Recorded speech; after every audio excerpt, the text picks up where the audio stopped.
कि हम कितने तरह के पेपर से जो है सो सर्वे हम अपने नाम कराएंगे। तो चलिए ये सब आपको जो है सो लाइव में हम बताते हैं, कागजातों की जानकारी, और कागजात भी लाइव में हम आपको दिखाएंगे जो कितने तरह का पेपर से जो है सो आप अपने सर्वे नाम कराइएगा। तो चलिए समझिए, कोई भी ज्वाइंट प्रॉपर्टी है आपके पास जिनमें बहुत सारे फरीक का जो है सो शेयर है, और वह प्रॉपर्टी हम अपने नाम कैसे करवाएंगे, इसके लिए जो है सो आप 3 तरह से जो है सो अपने नाम करवा सकते हैं। जो ज्वाइंट प्रॉपर्टी है, जो कभी बंटवारा ही नहीं हुआ, तो उस प्रॉपर्टी अपने नाम करा सकते हैं। तो चलिए पहला हम कागजात दिखा देते हैं जिसमें कोई खर्च नहीं लगता है।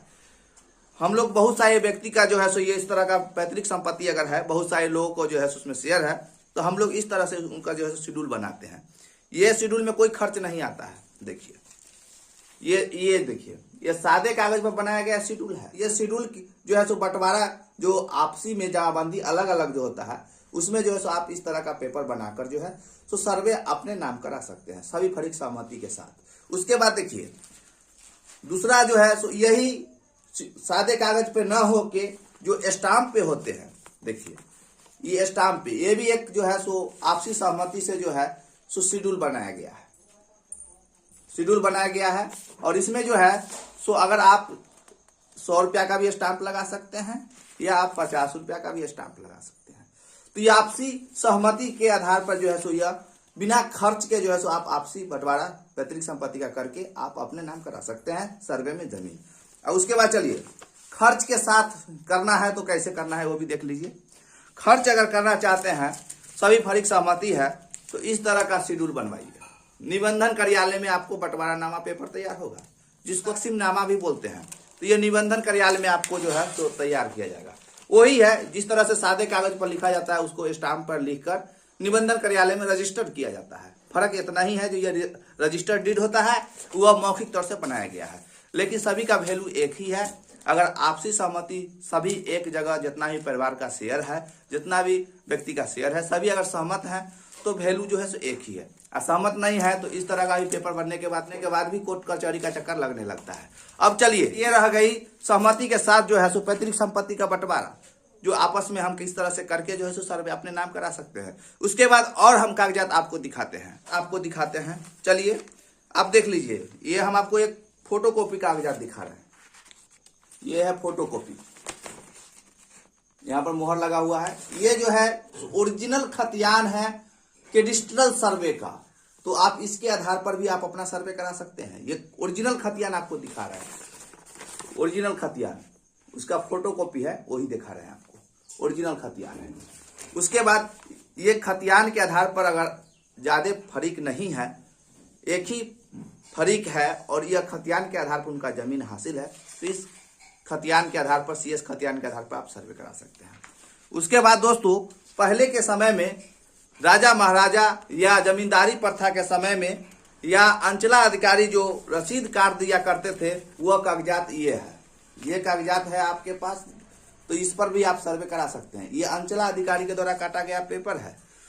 ये सब पेपर दोस्तों हम लोग के पास बहुत आता रहता है, इसलिए हम आप लोगों को जो लाइव में पेपरे दिखा देते हैं। देखिए ये अंचला अधिकारी जो है सो ये कल्याणपुर के द्वारा काटा गया है, जिला दरभंगा है इसका। तो ये जो है सो इस पेपर के आधार पर भी आप अपना नाम सर्वे करा सकते हैं। उसके बाद बहुत सारे लोग जो है सो बख्शिशनामा, हिब्बानामा, अताईनामा, जिसको गिफ्ट डीड बोलते हैं, ये गिफ्ट डीड भी आप देख लीजिए, ओरिजिनल दिखा रहे हैं आपको। ये गिफ्ट डीड है, ठीक है, गिफ्ट डीड है, जो मुफ्त में कोई भी परिवार अपना संपत्ति जो है सो दूसरे व्यक्ति के नाम कर देता है, जिसको दान पत्र बोलते हैं, बख्शिशनामा बोलते हैं, वह डीड है। ये पेपर से भी आप अपना जमीन का सर्वे अपने नाम करा सकते हैं। ये सब बहुत यूनिक जानकारी हम आपको दे रहे हैं दोस्तों, इसलिए वीडियो को आप लोग पूरा देखिए। बीच में स्किप करके चल जाते हैं, इसलिए जो है सो आप लोगों को जो है समझ में नहीं आता है कि हम क्या करें नहीं करें। देखिए यहाँ पर लिखा हुआ है बशर्ते, इस कागजात में बशर्ते लिखा हुआ है दान पत्र, देख सकते हैं, दान पत्र लिखा हुआ है, वही हुआ बख्शिशनामा। तो इस पेपर के आधार पर भी आप अपना जमीन का सर्वे करा सकते हैं। बहुत इंपॉर्टेंट है, ओरिजिनल मूल दस्तावेज ये दिखा रहे हैं आपको। उसके बाद दोस्तों वसीयतनामा, देखिए वसीयतनामा मामूली नहीं होता है। कोई भी व्यक्ति किसी को कर देता है तो उसको जो है सो कोर्ट में जाना पड़ता है लास्ट में लेकर, इसलिए यह पेपर बहुत कम लोग तैयार करवाते हैं। ये वसीयतनामा है, किस दस्तावेज, वसीयतनामा जो है सो किया गया है। तो ये इस पेपर के आधार पर भी आप जो है अपना जमीन का सर्वे अपने नाम करा सकते हैं। उसके बाद एक होता है शुद्धि पत्र। अब शुद्धि पत्र कहिएगा क्या होता है सर, हमको नहीं समझ में आता शुद्धि पत्र क्या होता है। बहुत सारे लोगों को यह प्रॉब्लम आ चुका है सर्वे में। अब प्रॉब्लम क्या है ये भी सुन लीजिए। आप लोग तो जमीन रजिस्ट्री करवा लिए, आपका बाबा दादा करवा लिए 20 साल पहले, 25 साल पहले, 15 साल पहले करवा लिए, और कराने के बाद क्या हुआ है सो वो भी बात सुन लीजिए। प्लॉट नंबर गलती हो गया है, प्लॉट नंबर जमीन का खेसरा नंबर जो है सो गलती हो गया है। अब वह अब कैसे सुधार होगा, तो उसके लिए यह पेपर लिखा जाता है शुद्धि पत्र। ओरिजिनल दस्तावेज हम आपको आज दिखा देते हैं। शुद्धि पत्र देखिए, इसमें आपको कहीं नजर आ रहा है शुद्धि पत्र लिखा हुआ, क्या लिखा हुआ है, ये नंबर देकर जो है किस्म दस्तावेज देखिए क्या लिखा, शुद्धि पत्र मरम्मतनामा। तो ये मरम्मतनामा कब लिखाता है, जब आप किसी से जमीन रजिस्ट्री करवा लिए हैं, अब प्लॉट नंबर गलती हो गया है, तो उस कंडीशन में जो है सो यह पेपर आपको तैयार करवाना पड़ेगा शुद्धि पत्र।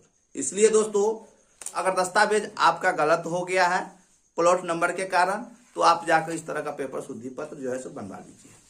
उसके बाद एक और पेपर हम आपको दिखा रहे हैं। ये पेपर है चकबंदी का, नया सर्वे का, नया सर्वे जिसको बोलते हैं, नया सर्वे का। और ये भी पेपर आपके पास बना हुआ है, तो इस पर जो आपका सर्वे हो जाएगा ये। उसके बाद चलिए, बहुत सारे लोगों के पास अब इस तरह का पेपर आपको मिलेगा, विक्रय पत्र। देखिए विक्रय पत्र, जिसको हम लोग जो है सो केवाला, बैनामा, सेल डीड इस सब नाम से जानते हैं। तो ये भी पेपर आपके पास जो है सो होगा, तो इसके आधार पर भी सर्वे होगा। अब चलिए, जितना पेपर हम आपको दिखाए हैं, कितना सारा हम पेपर आपको दिखाए हैं, एक एक करके बहुत सारे पेपर हम आपको दिखाए हैं। इस सभी पेपर का जो है सो CS खतियान को छोड़ के और चकबंदी का खतियान जो हम आपको दिखाए उसको छोड़ के बाकी सभी कागजातों का जो है सो दाखिल खारिज होता है। दाखिल खारिज होने के बाद जो है सो आपका रसीद कटता है, या आपसी बंटवारा वाला जो हम शुरू में आपको पेपर दिखाए थे, जो ये पेपर जो सामने जो है मौखिक तौर से जो बनाया गया शेड्यूल जो है, तो ये भी पेपर पर जो है सो आपको दाखिल खारिज होगा। जो जिसको हम जमाबंदी जो है सो अलग अलग कहते हैं, जो जमाबंदी सबका अलग अलग हो गया है, तो यही शेड्यूल आपसी बंटवारा करके जो है सो लोग सहमति जताकर CO साहब के समक्ष, हल्का कर्मचारी के समक्ष जाते हैं, सहमति बताते हैं, अपना शेड्यूल दिखाते हैं, सभी आदमी अपना अपना दस्तखत करके कागजात पेश करते हैं, तो उनका जो है सो जमाबंदी अलग कर दिया जाता है। तो ये पेपर है वो। तो ये सभी कागजातों में से कोई भी कागजात अगर आपके पास है तो आपका जमीन का सर्वे आपके नाम पर होगा। जिसमें आपको एक पेपर ये भी दिखाए थे, जो जमींदारी जो जिस समय चल रहा था उस समय मालिक लोग जो दिए हुए हैं, वो पेपर यह है। अंचलाधिकारी के साथ समझौता करके, कोर्ट का समझौता करके इस तरह का पेपर दिया गया था, सभी व्यक्ति को दिया गया था। 2 कट्ठा, किसी को 1 कट्ठा ही मिला है, 2 कट्ठा ही मिला है। जो CS खतियान और RS खतियान जो है वह छोड़कर सभी पेपर का दाखिल खारिज होने के बाद जो है सो रसीद कटता है। तो आप लोग समझ गए होंगे कि हम कितने तरह के पेपर से जो है सो हम सर्वे अपने नाम करा सकते हैं। वो अंचलाधिकारी वाला जो पेपर दिखाए थे उसको बहुत लोग वास्कित पर्चा भी कहते हैं। वास्कित पर्चा उसी तरह का होता है, वास्कित पर्चा जो हम आपको दिखाए हैं, वो फोटोकॉपी है, मूल जो है सो उसका कागजात अलग रखा हुआ होगा। जितना पेपर हम आपको दिखाए हैं उनमें से कोई भी आप एक पेपर के माध्यम से सर्वे अपने नाम करा सकते हैं। तो चलिए, वीडियो पसंद आया होगा तो वीडियो को लाइक कीजिए, चैनल को सब्सक्राइब कीजिए, और साथ में अगर हमसे बात करना चाहते हैं, जमीन जायदाद के कागजात समझना चाहते हैं या लीगल एडवाइस कुछ लेना चाहते हैं, तो इसके लिए स्क्रीन पर नंबर दे दिए। आपको अगर हमसे बात करना हो तो 50 रुपया पहले आपको व्हाट्सएप पे जाकर हाई लिख कर 50 रुपया पेमेंट करना है, उसका स्क्रीनशॉट भेज देना है, उसके बाद हमारे तरफ से आपको कॉल बैक चल जाएगा। तो चलिए आज के लिए इतना ही, नेक्स्ट वीडियो में एक नया टॉपिक के साथ आपसे मिलते हैं।